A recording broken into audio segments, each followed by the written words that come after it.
When I was 10 years old, my uncle looked me straight in the eyes and told me the money my parents left behind no longer existed. At that age, I didn't understand much about life, but I knew he was lying. Still, there was nothing I could do. 20 years later, I stood on his porch with evidence in my hand, knowing the truth he hid from me was finally going to destroy the life he built on my pain. And when he opened the door and saw what I brought, he collapsed right in front of me. Stick with me while I share my story, and if it touches you, don't forget to support our channel by hitting that subscribe button, dropping a like, and sharing it with the people you care about. My name is Hannah Cole, and I grew up faster than any child should ever have to. When I was just 10, I lost both of my parents in a car accident. One day I had a loving home, and the next I was standing in a cold courtroom listening to strangers decide where I would live. My father's brother, Richard Cole, offered to take me in. The court trusted him.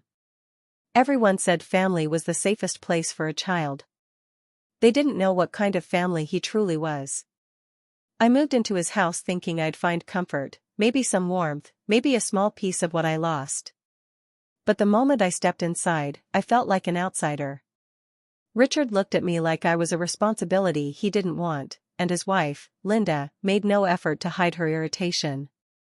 I tried to stay quiet, stay helpful, stay out of the way, believing that if I behaved, things would get better. They never did. The days after my parents' funeral were blurry, but I remember one thing clearly: the folder. It held documents about the inheritance my parents left for me. I didn't fully understand it, but I knew it meant something important. When I tried to ask Richard about it, he shut me down immediately. His voice was sharp, almost cold. He said there was nothing left for me, that everything had been used, and I needed to accept it. I didn't argue.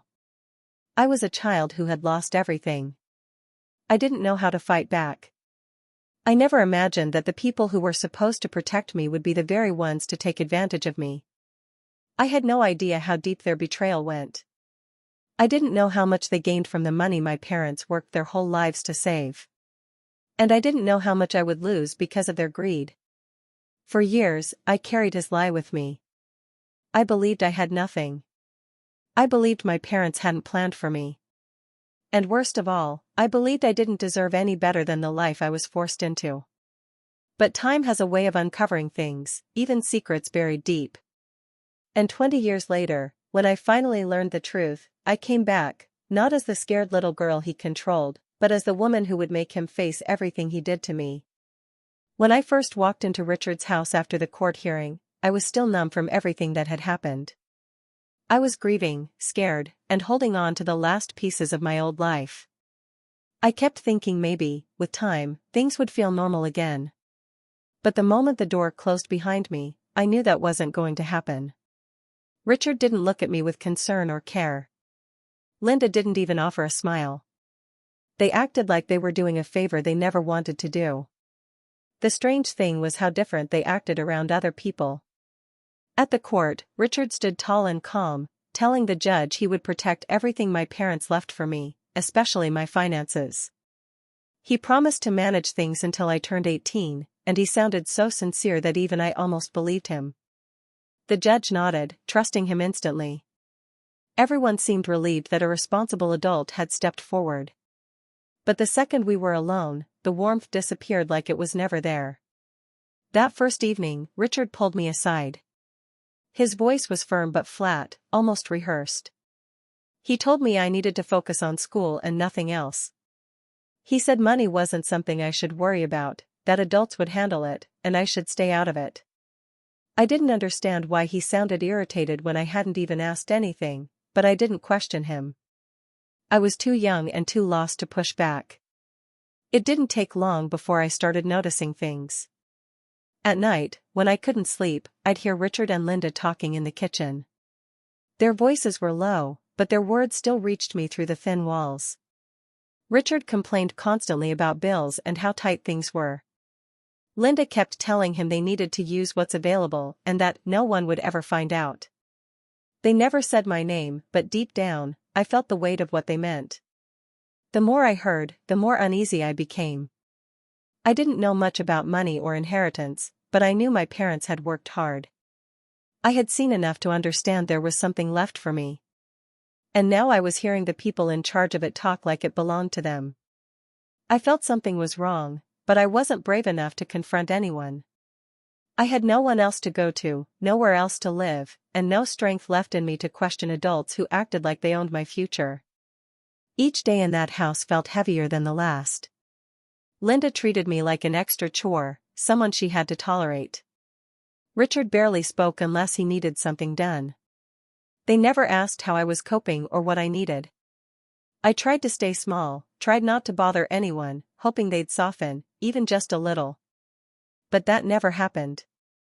So I held on to the only comfort I had left, my memories of my parents. I remembered their voices, their laughter, the way they always made me feel safe. Those memories kept me going while I lived in a house where I felt unwanted, like a burden they couldn't wait to get rid of. And even though I didn't understand the full truth then, I already knew deep inside that I couldn't trust the people who were supposed to protect me. I was 10 when the truth I had been afraid of finally showed itself. One afternoon, while I was looking for a school notebook in the small storage closet Richard told me to use, I found an old folder tucked behind some boxes. My father's handwriting was on the front. Seeing his name stopped me cold. It felt like he was reaching out to me, even after he was gone. I opened the folder slowly, almost scared of what I might find, and inside were papers I didn't fully understand, lists, signatures, amounts of money, and notes about a college fund, insurance payments, and even the value of our old family home. I didn't know what it all meant, but I knew it was important. It felt like something that belonged to me. For a moment, I felt hope. Maybe I wasn't as alone or as helpless as I thought. Maybe my parents had planned for my future, and maybe things wouldn't always be so difficult. Holding those papers felt like holding a piece of them. But when I gathered my courage and showed Richard the folder, everything changed. The second he saw it, his face twisted with anger I had never seen before. He snatched the papers from my hand so fast I almost fell back. His voice exploded through the room as he shouted that the money was gone and that my parents didn't leave me anything. The words hit me like a punch. I didn't know whether to cry or apologize, so I just stood there shaking. Linda came into the room when she heard him yelling. She looked at me with a smirk, like she enjoyed the scene. She didn't try to calm him down or help me understand. Instead, she told me I should be grateful they even kept me in their home at all, because no one else would have wanted the responsibility. Her tone made me feel small, like I was supposed to thank them for treating me like a guest they barely tolerated. That night, while the house was quiet, I watched from my bedroom doorway as Richard locked the folder inside a drawer. He didn't know I was there, and I didn't dare make a sound. His movements were quick and nervous, as if he was afraid someone might take something from him. After he left, I wanted to go get the folder again, but I couldn't. I knew I'd get punished if he caught me touching anything again. Lying in bed, I replayed everything he said. His anger wasn't normal. It felt like he wasn't just upset, I felt like he was scared I had discovered something I wasn't supposed to see. But I was only 10. What could I do? I had no voice, no power, and no one else to turn to. So I forced myself to believe him. Over time, guilt settled inside me. I felt ashamed for even asking about the papers. I convinced myself my parents hadn't planned anything for me. Maybe they couldn't. Maybe the money really was gone. Maybe I was wrong to even hope. I pushed the memory of that folder deep down because believing Richard was easier than facing the fear that I had lost not just my parents, but the future they tried to give me. And from that moment on, a part of my childhood disappeared forever. As I grew into my teenage years, life in Richard's house only got harder. Every day felt like a test I could never pass. Richard and Linda treated me like I wasn't a part of the family at all. Instead, I became more like an unpaid servant. I cooked their meals, cleaned every corner of the house, and even took care of their son, Derek. He was only a few years younger than me, but he acted like he owned the world. He was spoiled, rude, and never learned respect because Richard and Linda never corrected him. Most days, I just stayed out of his way, doing everything silently, trying not to draw attention to myself. Whenever I tried to ask about my future or what would happen when I turned 18, Richard always shut me down. College isn't for everyone. Learn to be practical, he would say, his tone leaving no room for argument. I wanted to scream, to tell him he didn't get to decide what my life would be, but I learned early that arguing only made things worse. If I pushed too hard, I would be punished with cold stares, harsh words, or extra chores. He also made sure I couldn't reach anyone who might help me. I wasn't allowed to call my parents' attorney, even though I remembered seeing their number written down somewhere. He forbade me from contacting any extended family who might have supported me. Every time I thought about asking, the fear in my chest stopped me. I felt trapped, with no one to trust. I survived by finding small ways to keep control over my own life. I worked small jobs under the table whenever I could, babysitting for neighbors or doing odd chores for a few dollars. I saved every coin, putting them into a small tin I kept hidden. It wasn't much, but it was mine, and for the first time in years, I felt a little spark of independence. Even though I dreamed constantly about leaving that house and building a life of my own, a shadow always lingered over me. I still believed the lie Richard had fed me, that my parents hadn't left anything for me, that I had no inheritance and no future outside his control. That belief weighed on me every day, mixing with the exhaustion from endless chores and the sadness of feeling unwanted. But even in those darkest moments, I imagined a life beyond that house. I pictured myself walking out the front door, leaving Richard, Linda, and Derek behind, free to make my own choices. I didn't know when or how it would happen, but that dream kept me going. It was small, fragile, and often pushed aside by reality, but it was the only thing that reminded me I could survive, and maybe, one day, escape. When I turned 18, I finally had enough. I packed a small bag, said a quiet goodbye to Richard and Linda, and left the house I had called home for so many years. I rented a tiny studio apartment, barely big enough for a bed and a small kitchen, and started working 2 jobs just to survive. It was exhausting, but it was mine. For the first time in years, I had space to breathe and make my own choices. I cut off all contact with Richard and Linda, determined to never let them control me again. Even though I was free, the past followed me everywhere. Poverty clung to me like a shadow, and self-doubt whispered constantly that I didn't deserve better. I carried invisible wounds from years of being treated like I was nothing. I still felt unwanted, like I had to prove I belonged in a world that had always seemed against me. One afternoon, while delivering flowers for my part-time job at a small shop, I met Mrs. Abernathy. She was an elderly woman who had lived down the street from my parents for as long as I could remember. She greeted me warmly, remembering me from when I was a child, and we started talking. At one point, she casually said something that stopped me in my tracks. "Your father worked so hard to make sure you'd be taken care of financially," she said. I froze. Her words didn't make sense with everything I had been told.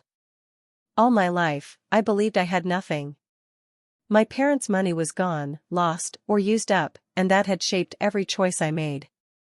But Mrs. Abernathy seemed certain. She went on, insisting that she remembered my father receiving insurance payouts and consulting an attorney to make arrangements for me. She even mentioned seeing papers that listed money set aside for my future. Her words planted a seed in my mind that I couldn't ignore. Could it be possible that the money wasn't gone? Could it be that the inheritance I had been told never existed had actually been there all along? My stomach tightened as the thought sank in. I had been living under a lie for years, believing I had nothing, believing Richard and Linda's story. The idea made me both scared and determined. If the money had existed, and if Richard had taken it, that meant everything I had been told, everything I had believed, was a lie. My heart raced as questions piled up in my mind. Could they have stolen it from me? Had my entire childhood been shaped by their betrayal?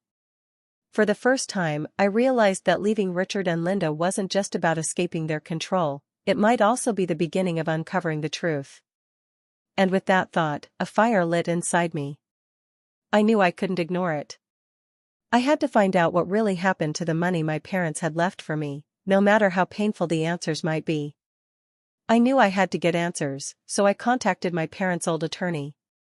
He was retired now, living quietly in a small office filled with stacks of old files, but the moment I introduced myself, his eyes lit up with recognition. He remembered my case immediately, even after all these years. There was no hesitation, no doubt. He remembered my parents, their plans, and the trust they had set up for me. As we sat down, he pulled out a folder and carefully laid the papers in front of me. My hand shook as I looked at the documents. I couldn't believe what I was seeing. My parents had left over $280,000 in a trust for me. My stomach dropped. Every lonely year, every moment I believed I had nothing, every sacrifice I made to survive, it had been because someone had lied. The attorney explained how the trust had been set up. Richard, my uncle, had become the trustee with full access to the funds until I turned 18. At first, I couldn't comprehend it. How could someone I trusted with my entire future take everything away? I kept reading, hoping I would see some mistake, some misinterpretation, but it was all there, clear and undeniable. Then I saw it, a single line that shattered me completely: funds depleted within 3 years due to guardian expenses. My heart stopped. 3 years. That's how long it took Richard to take everything my parents had worked for. They hadn't just spent a little, they had stolen everything meant to secure my future. My college fund, my financial security, everything that could have given me a start in life, it was gone. For a moment, I didn't move. I felt the weight of every stolen year pressing down on me. Anger built slowly at first, then faster and faster, until it consumed me. I thought about all the chores, the cold stares, the years I spent cleaning, cooking, and raising Derek while they took my money and lived comfortably. I thought about the times I begged for answers and was shut down. Every lie Richard and Linda told me came rushing back in vivid detail. And then it hit me. They had not just stolen money, they had tried to steal my life. They had made me believe I was powerless, that I had nothing, that I didn't deserve the life my parents had planned for me. They had robbed me of my childhood, my confidence, and my trust. For 20 years, I buried the anger and sadness deep inside me, convincing myself I could survive, that I could live without what was stolen. But now, holding the proof in my hands, I couldn't hide it anymore. The rage I had suppressed for 2 decades rose like a storm, fierce and unstoppable. I knew from that moment that I couldn't just walk away. I couldn't let them get away with it. I had to face Richard and Linda. I had to make them answer for everything they had done. And this time I wouldn't be the scared little girl. I would be the woman who finally took back what was rightfully hers. After discovering the truth about the trust, I knew I couldn't rush things. I spent months gathering evidence, carefully piecing together every detail of what Richard and Linda had done. I obtained bank statements, property transfers, and copies of the forged withdrawal notes they had created to cover their theft. Every piece I found felt like a small victory, but it also made me sicker knowing how calculated their actions had been. I reached out to people from my past, teachers who had known me as a quiet, hard-working child, neighbors who had watched Richard's family, and even old lawyers who had been involved with my parents' estate. I asked questions, collected testimonies, and slowly built a clear picture of the betrayal. Every story, every confirmation of their lies and greed made me feel more determined. I needed the truth, not just for myself, but to make sure nothing was left hidden. At the same time, I focused on my life. I threw myself into my work and built a career as a nurse. I worked long hours, took extra shifts, and pushed myself harder than ever. Each paycheck, each accomplishment, was proof that I didn't need Richard or Linda to guide me. I could survive, succeed, and thrive on my own. The more I achieved, the more I realized how much they had underestimated me, and it fueled my determination to confront them. As I dug deeper, I uncovered the full extent of how they had used my money.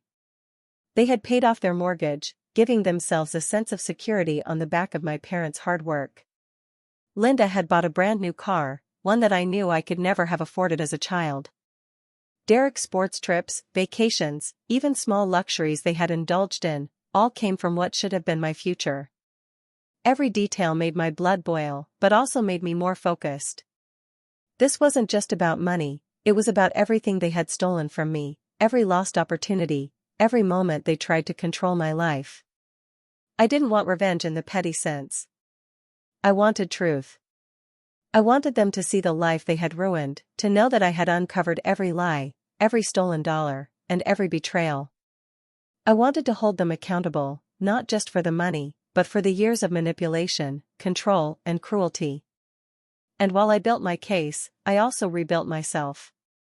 Each piece of evidence I collected reminded me that I was strong, capable, and deserving of the life my parents had planned for me. I realized that I could take back what they had stolen, not only the inheritance, but my confidence, my future, and my peace of mind. The woman I was becoming would be unstoppable, and the day I finally faced them would show just how far I had come. 20 years after leaving that house, I found myself driving back down the same quiet street.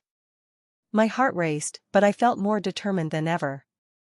The house looked smaller than I remembered, worn with age, but the memories inside were sharp as if no time had passed. I parked my car, took a deep breath, and walked to the front door. Richard opened it. His face froze when he saw me. The years had made him older, his frame thinner and more fragile, but his shock was immediate. Behind him, Linda appeared, stiff and defensive, crossing her arms as she watched me enter. I didn't say anything at first. I just walked in calmly, holding the folder that contained all the proof I had gathered over the past months. I placed the stack of documents on the kitchen table and watched them closely. Richard's face went pale as he recognized the papers. His hands trembled slightly, a nervous tic I had never seen before. Linda tried to step forward, to take the folder, to deny or dismiss what she saw, but the attorney's statements inside were clear. There was no arguing with them. Every detail was documented, every transaction accounted for. I let the silence stretch for a few moments, letting the weight of the moment settle. Then I spoke, the words I had waited my entire life to say. "You didn't just steal money," I said slowly, clearly. "You stole my childhood." The room went still. Richard's hands shook uncontrollably. He looked down at the table as if seeing all his years of lies spread out in front of him was too much to bear. Linda's eyes widened, and for the first time, she couldn't find words. I told them everything I had discovered.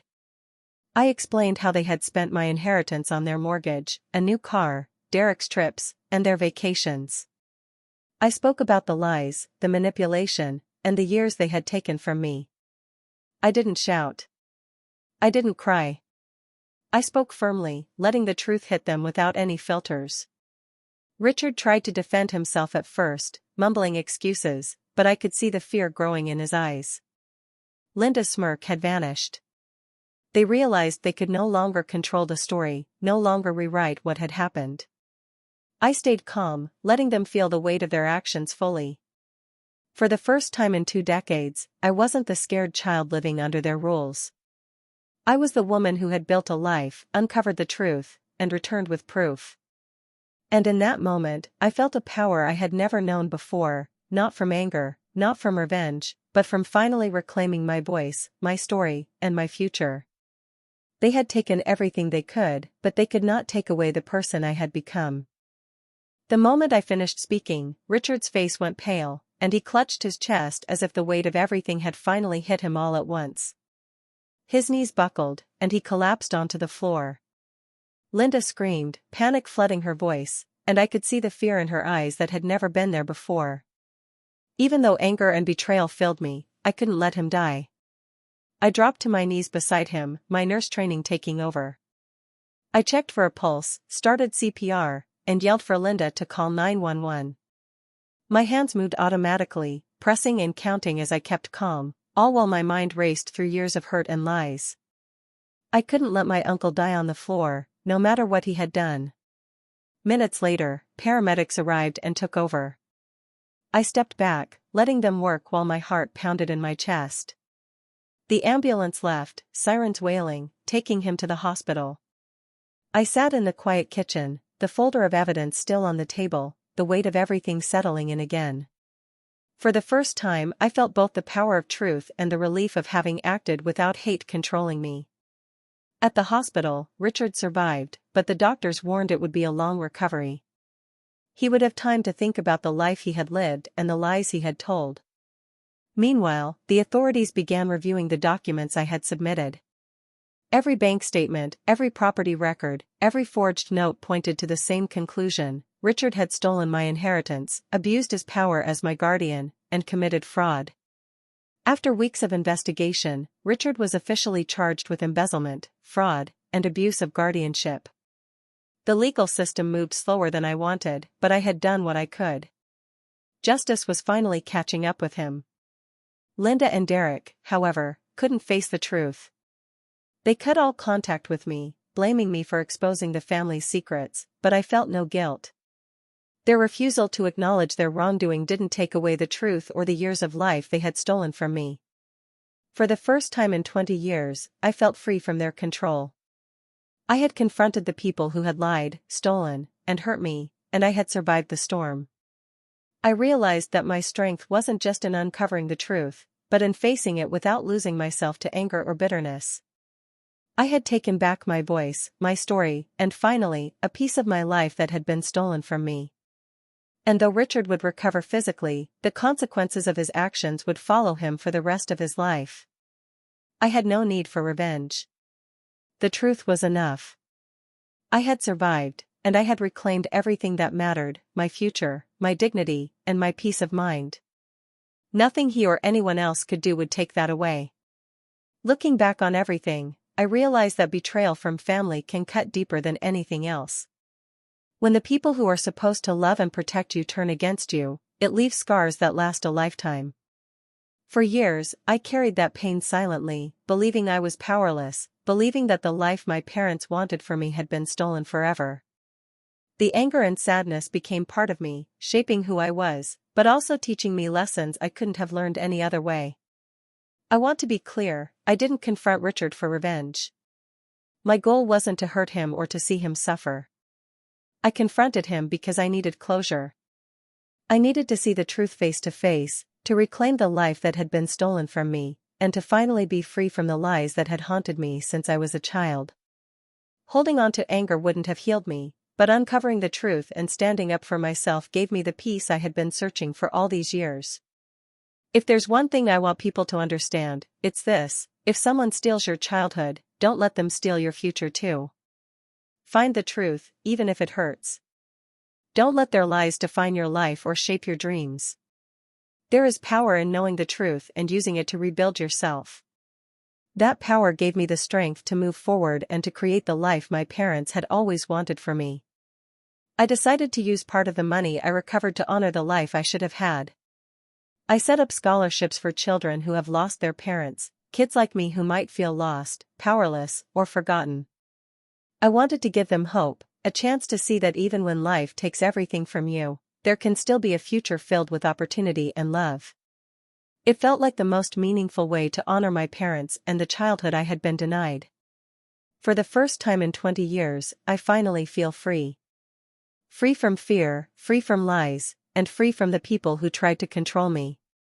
I built my life on my own, discovered the truth, and faced my past with courage. It hasn't been easy, and the wounds are still there, but they no longer define me. I hope my story reminds anyone listening that no matter how deep the betrayal or how long the pain, you can take back your life. You can find strength in yourself, uncover the truth, and create the future you deserve. I'm living proof that even when the people we trust the most fail us, it's possible to rise above, reclaim what's ours, and finally, feel truly free.